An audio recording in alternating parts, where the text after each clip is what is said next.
Hello, and welcome to another episode of Travel on a Dime.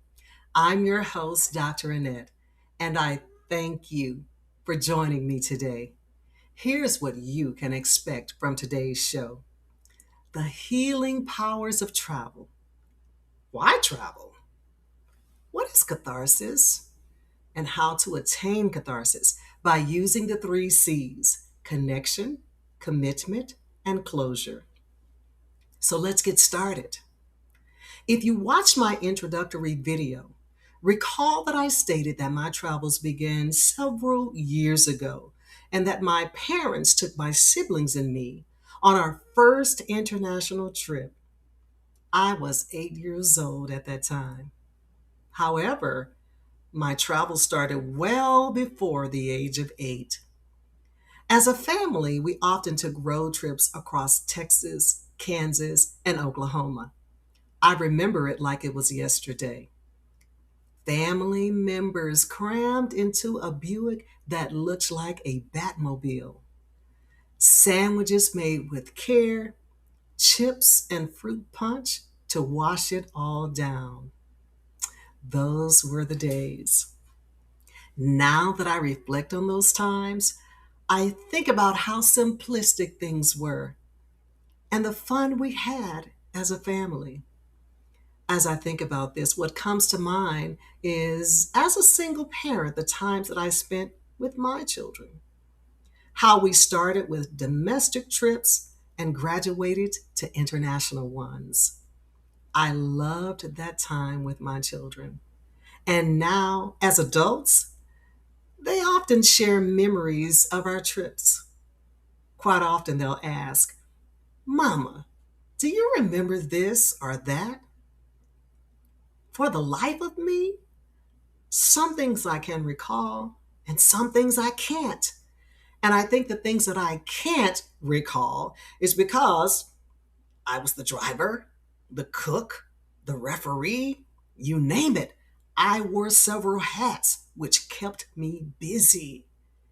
But what I do recall, it makes me smile. And I'm still amazed at how I orchestrated so much with winning results. I wore a lot of hats, as many of you do.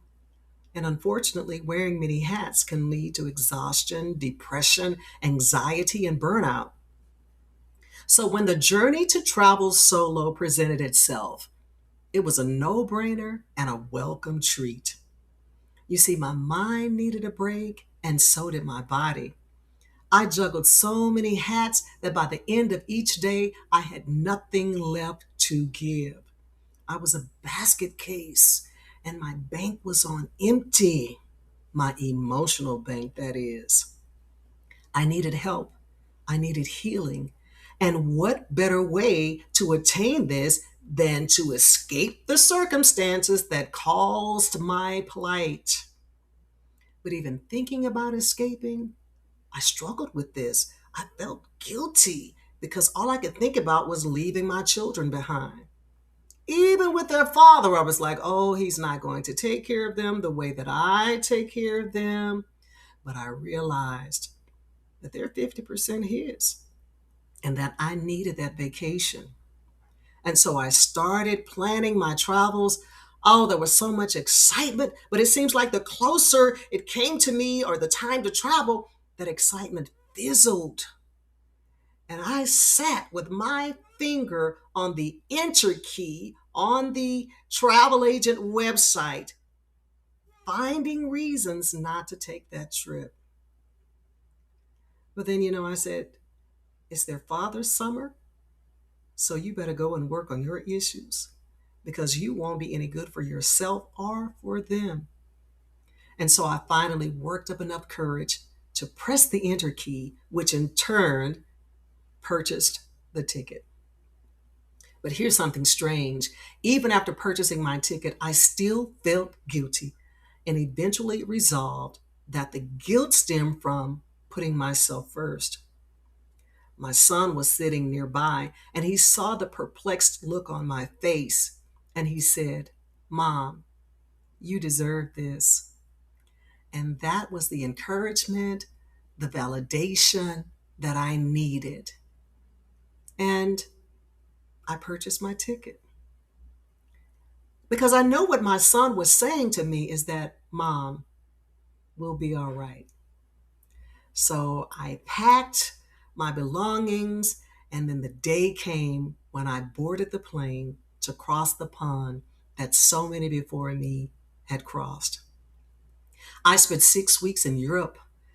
My first stop was London, then Paris, Germany, Austria, Switzerland, Italy, Ireland, Scotland, and Wales.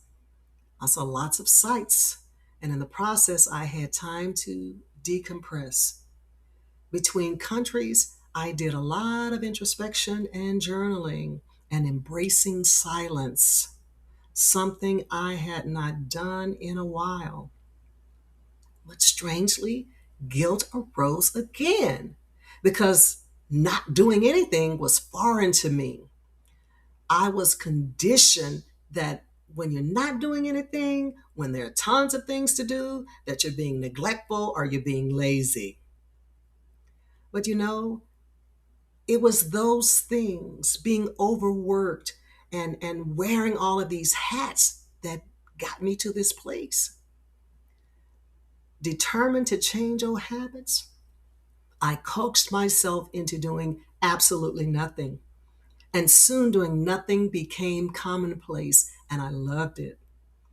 So while doing nothing, I deconstructed and reconstructed my thoughts, organizing them into a blueprint, a life's blueprint, which brought clarity to the chaos I lived in and structure to what was broken. And as a result, I was ready to start anew. You see, traveling allowed me to escape from my daily routines. It afforded me time to reset, de stress, foster personal growth through new experiences, self reflect, connect with nature, and to get rid of the negative thoughts and replace them with positive ones. Added to this, there was a sense of accomplishment because I did something that no one else in my immediate family had done before, and that is to go solo abroad. And I did it well. But even if things had not gone as planned, my mindset was such that I would enjoy myself anyway. In essence, my mother's words rang in my ears: find the good. And that's what I did. And I'm so glad that I embraced my mother's words because anything other than finding the good would have deterred me from what I was determined to accomplish: a reset, rest, and creating new perspectives. But let me say this: you don't have to travel 6 weeks in another country to rest, to reset, and to gain new perspectives. But there is something about taking a trip that is healing. Even a short one can do wonders. Travel is cathartic, and it is my therapy. So, why travel? Before saying why, let me explain what catharsis is. Catharsis is the open expression of strong emotion. In essence, it is talking to heal. So, if you're thinking about someplace you'd like to go, jump in your car. Be spontaneous. I've done that a million times. I've looked at my map and I said, let's see what small town such and so has to offer. And I would go. And there have been times when I passed through other towns and I would see a sign that would say something about another town. And let's say that something on a sign caught my eye, I'd make it my business to return and I would explore. I love sitting in town squares and people watching. I enjoy mom and pop restaurants, thrift shopping, learning history, and sightseeing. And this is how I started my travels. I started small. And the experiences I gained from those smaller trips led to me planning bigger journeys. That's right. Trips I always dreamed of became realities because I learned how to plan and prepare for the bigger trips by planning the smaller ones. Think about this. We experience stress daily, and our minds and bodies can only handle so much before reaching their breaking points. Therefore, there are things we must do to care for ourselves.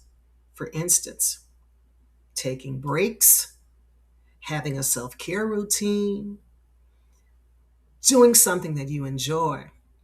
We must invest in ourselves and invest in self care. And if we don't, we are prone to breakdowns. And something else, we make careless mistakes. The people around us catch the brunt of our burnout. We experience depression, anxiety, and become accustomed to living in ruts. But more importantly, we lose our ability to see and experience the beautiful things that God has created. Scientifically, when we are less stressed and exposed to healthy things and experiences, our brains build new pathways which keep us alert and improve our mental states. Tying all of this together, travel and movement are magic. Through them, we escape isolation, insulation, and expand our horizons. What a welcome package or a wellness package this is. So, as you think about your self care routine or the lack thereof, think about a road trip or a getaway that will allow you to trade off unhealthy habits and behaviors for positive and healthy ones. Be spontaneous and be okay with immersing yourself into culture. Now, someone is thinking, how do I achieve catharsis? So, let me share with you the three C's for achieving catharsis. First, recall that I shared earlier that I did a lot of introspection and journaling during my 6 weeks of travel. And what I realized was that my spiritual life was lacking. That is, although I acknowledged God as my supreme being or being the supreme being in my life, I didn't serve him like he was. So I knew that some change was warranted. So I redefined myself according to the scriptures and became more like Jesus Christ and less like me. This means that I shedded the carnal, and that's the thinking and the behaviors, and I clothed myself with the spiritual. So, what do you need to connect to? Where is your connection lacking? Another connection for me was with nature. I spent more time basking in what God created, seeing his work in nature, taking walks, letting the sun shine on my face, and thanking God for every day that he allowed me to walk on this earth. I connected with healthy habits and supported people. I changed my eating habits to clean eating, and I ate to live and not live to eat. I developed an exercise routine and I stuck to this routine, and I lost 150 pounds in 1 year. I also surrounded myself with positive and loving people, and that's people who truly loved and cared about me and still do. I am very leery of people who are around me who do it for show. Don't need that in my life. So if you have that, move them out of the way. There was a point that I didn't deem myself worthy of love and support, and it showed in my body, it showed in my thinking, and my soul was heavy. But the more I studied God's word and applied it to my life, the better I became as a person. I also realized that I am worthy and deserving of love, supportive relationships, and more. Finally, I connected with positive thinking. Proverbs 23:7 states, what a man thinketh in his heart, So is he. I had a ton of negative thoughts and wasted time dwelling on them. There was no silver lining or finding the good when I was in that space. And you know what? I enjoyed being there because change required work and I wasn't ready for it. As crazy as this seems, I was comfortable being there because the space felt safe and it had become familiar to me. But eventually, what I thought showed on my face. It manifested in my conversations and in outcomes. It was like a cancer eating me from the inside out. I wasn't healthy mentally or spiritually. And honestly, that wasn't me. And it wasn't who I wanted to be. This warranted putting in some work. So I spoke to God, asking Him to change me. And I also asked professionals to give me some skills to help me to be a better person. Never look a gift horse in the mouth. I was transforming, absorbing gems and words, using them, applying them to my life because I wanted to be upbeat, I wanted to be approachable, and I wanted to be aligned with God. What a journey, and I'm glad I took it. This was the first leg of achieving catharsis. After connecting, I committed to the change. Yes, committed. But the first step for me was not to treat God as a novice, not throwing words around like, won't he do it? Or ain't God good? But truly believing and knowing that he will do it and that he is good. So I committed to continuing the spiritual path that I was on. I made God a priority and not an afterthought. I committed to eating well and not neglecting my mental and physical health. I committed to making self a priority and being true to myself. I committed to setting healthy boundaries and not wavering on what I know to be right. I committed to forgiving myself and others. I committed to giving myself permission to live, laugh, and love. I committed to not making excuses, being proactive and not reactive. And finally, I committed to getting away and pursuing goals and aspirations. So after connecting and committing, I brought closure to a host of things that weren't beneficial. For example, I closed chapters that weighed me down. In short, I rid myself of dead weight, and that included people, places, things, ideas, thoughts, and concepts. I closed chapters on negative thinking and non productive habits. I closed entrances to people and unhealthy relationships. Finally, I closed fears and avenues for people's opinions about me and my life. They were derailed.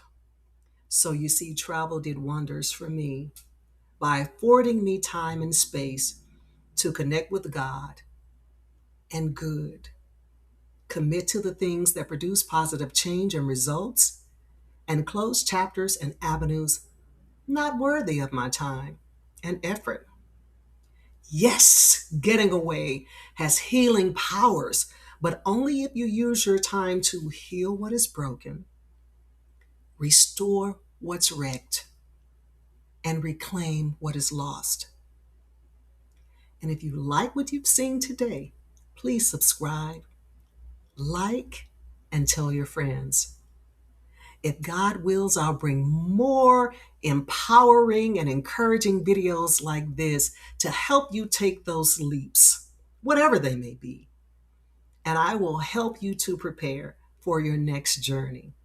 I'm going to offer tips on the planning process. on excursions, and how to do all of this on your own and feel confident in doing it. So, the next episode is planning your travel, things to consider. So, I hope that you will tune in. But before then, I want you to put pen to paper and jot down places you want to visit. But don't just jot them down. I want you to write about why you want to visit. What do you hope to gain from your visit? And what keeps you from taking the leap? So until next time, thank you again for joining me on Travel on a Dime. And I'm your host, Dr. Annette. Ciao, and see you next time.